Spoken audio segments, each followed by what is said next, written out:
Quba-Mal magistro yaxınlığında avtobusların dayanması sakinlərin narazılığına səbəb olub.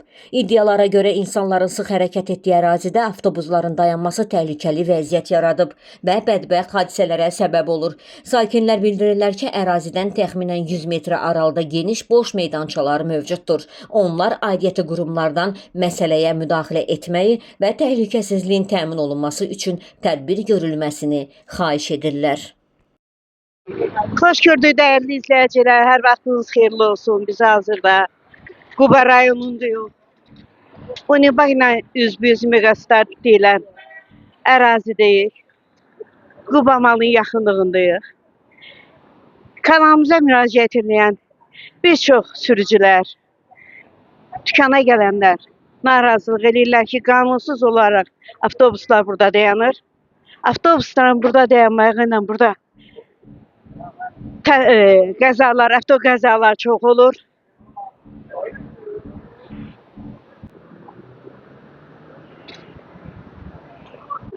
Özünüzü təqdim edin. Yaşar Heybətov. Yaşar bəy, kanalımıza müraciət edirlər ki, qanunsuz olaraq avtobuslar burada dayanır. Avtoqəzalar baş verir. Siz nə deyə bilərsiniz bu haqda? Düzdür, avtoqəza baş verir hər vaxt burada. Yani avtobuslar yeri değil de bura. Çok sıklıktı bura. Heç Həm banka yaxındır, hem banka Quba-Mala yakındır, hem biz Zapravkaya yakındır. Mesela soylu yani gelip girip çıkma oldu. Kiməsə müraciət eləmisiniz?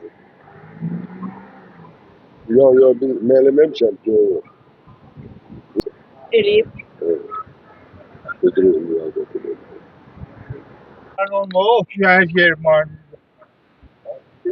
Zapravkaya Manolla, maşınlar Manolla, keçi maşınlar. Deyirlər burada tez-tez avtoqəzalar olur. O bilmirəm. Şey var. Zapravkaya maşınlar Manolla, çanlar Manolla. Sağ ol. Sağ ol. Sizə narazılığınızı bildirin də. Yollar çıxın da. Yollar çıxın. Tərbiyəli ol. Kameradan qorxurlar.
Salam, özünü təqdim edin.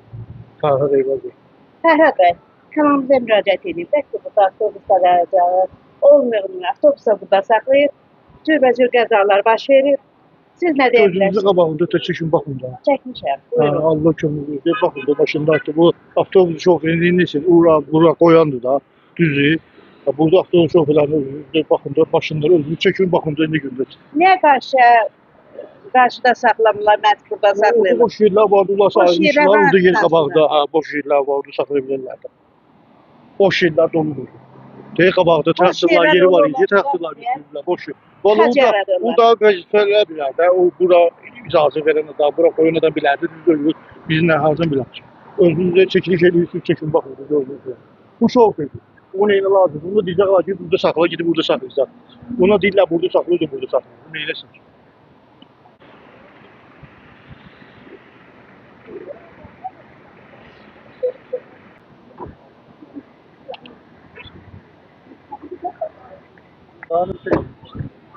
Siz burada nəzarətçisiniz.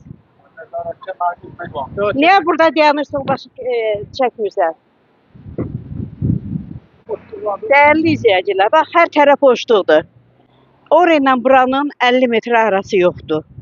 Bütün gələn avtobuslar, maşınlar hamısı orada dayanır. Yanacaq doldurmaya mane olur. Burada bu qədər boşluqlar qalıbsa, orada niyə tıxac yaradırlar? Niyə bazarlıq eləyənlərin, marketə gələnlərin, yanacaq doldurmaya gələnlərə mane olurlar?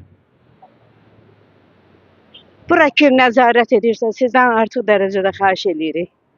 Nəzarəti gücləndirin, qəzalar az olsun. Gedən, gələn bazara gedən əlində yük olanlar da rahat minib düşsünlər. Öz şəxsi maşınlarına, taksilarına. Avtobuslar üçün yetərincə burada yer var. Şeyle geldim de. Yaxşı.